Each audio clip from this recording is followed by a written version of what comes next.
everyone, it's Ayala as always. Today I'm going to be doing the second video for my Let's Talk video series for the month of January.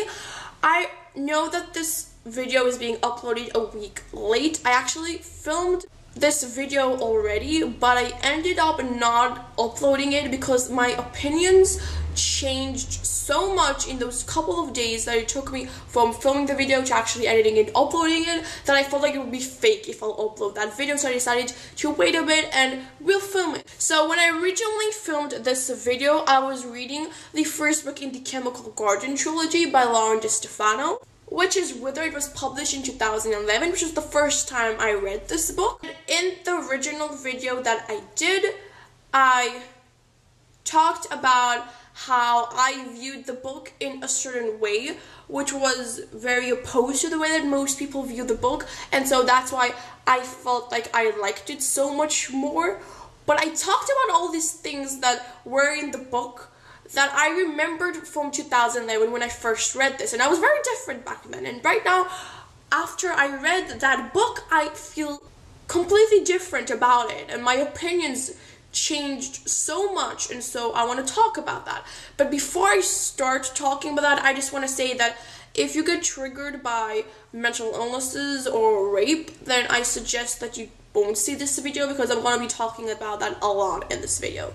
Wither and the entire Chemical Garden trilogy takes place in a dystopian world where the scientists were able to create a perfect generation, and their children die at the age of 20 or 25, 20 for girls, 25 for guys, from a mysterious virus that nobody can find a cure for. And our main character, Ryan, gets kidnapped in order to be a sister wife to this rich guy that's a son of a scientist. When I filmed the first video, I talked about how I found the whole sister wife concept so unique and intriguing because I personally haven't read anything like the YA dystopian genre, and obviously I'm opposed to that opinion. I don't think that one guy should marry lots of girls. That's very barbaric if you ask me, but I liked how it fitted that dystopian world where the humanity was dying out because it couldn't be produced fast enough, and so they brought up that solution that one guy can be able to get lots of girls pregnant, and then they'll be able to have tons and tons of babies for that one guy.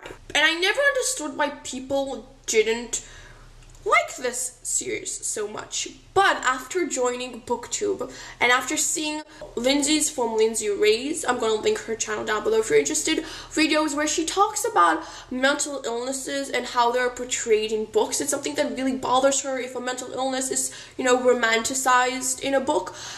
After seeing all those videos, growing as a person from 2011, when I came and I read Wither, I found it very different in the book that I remembered. Our main character, Ryan, she goes through a traumatic event. Obviously, getting kidnapped isn't, your happiest thing that could happen, and being forced to marry someone. And the fact that she starts to hallucinate and she gets really paranoid, and when I first read this book, I never connected it back to the fact that she went through such a traumatic event at the beginning of the book, as well as I didn't notice that she developed the Stockholm Syndrome towards the guy that she was forced to marry. I never realized those two things, and when I did realize that, and when I realized why I didn't realize it the first time I read, because it was romanticized so much, I really didn't like the book as much. Don't get me wrong, I still enjoyed the story, but it really disturbed me. And then I started to think about mental illnesses in the YA genre. First of all, should we write characters in the YA genre that have mental illnesses? Or in the second book, nearly getting raped or getting raped, should we do that? I think that we should,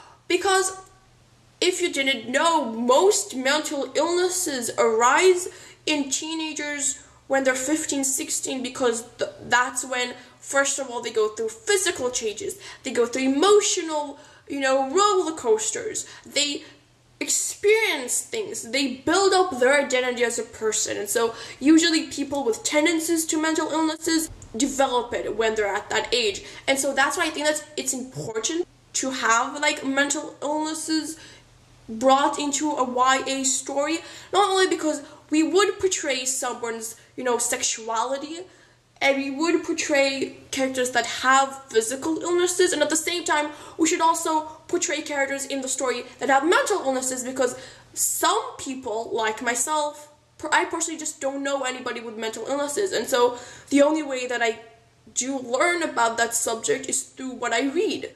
We should write it into YA books, but how should we write it? And that's a very important question, because in my opinion, it should be given a respectable and realistic stage in the story. And by that, I mean that we shouldn't romanticize the fact that the character is hallucinating, the character is developing Stockholm Syndrome towards her captor, not only because it will make people that have mental illnesses, this is what I probably think that they'll feel like, is something like wrong with me? Like, why am I having all these difficulties while the characters that I read in the stories are like brushing it off and it's all okay and they get their happily ever after, but I'm having all of these difficulties in my life. And at the same time, people that don't know anything about mental illnesses because they aren't in a environment that has someone with mental illnesses, they get a totally wrong picture of what mental illness is, how people with mental illnesses act. It just doesn't help the society at all. It does an injustice in my eyes, because the same way that we won't romanticize somebody having cancer, the same way that we won't romanticize somebody having AIDS, the same way that we won't romanticize somebody having Ebola, we shouldn't romanticizing somebody having depression, somebody developing a Stockholm Syndrome, somebody that's hallucinating or having post-trauma. We shouldn't do that, because it's not different than physical illnesses. It's just a different type of illness. I feel like if we do portray mental illnesses through characters in the YA genre, then we should show, the way that they should deal with it, the way that the society should accept them. We should bring it up, because I feel like we should criticize our stories. We shouldn't romanticize things that we wouldn't romanticize in real life. Do you get what I mean?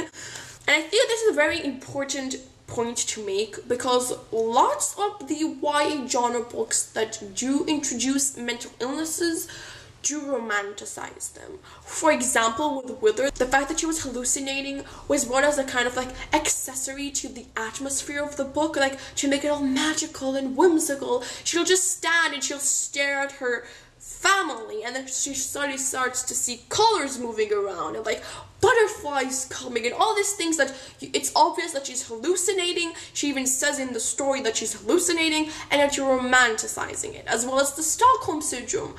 And I'm not saying don't romanticize the Stockholm Syndrome, because obviously if you're reading from a perspective of somebody who's developing Stockholm Syndrome, then they would try to romanticize it. They would try to make up excuses why it's okay for them to be falling in love with their kidnapper.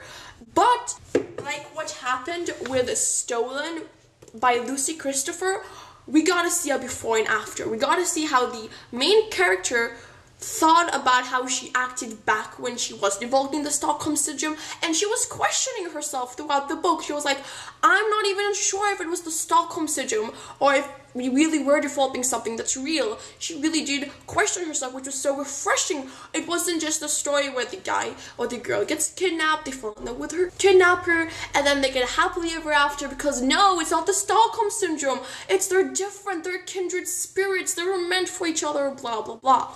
I personally am going to start being more critical of the way that mental illnesses is portrayed in the YA genre, and if I see that a certain book that I'm reading does romanticize it, then yeah, I'm gonna take down my rating for it. I really hope that it's something that will be able to change in the YA genre, because when I think about it, there are lots of books that I have read that romanticize some sort of mental illness, and I think that it will be really refreshing to see a story where mental illness is brought forth and you can see how that character deals with it and how that character struggles with it.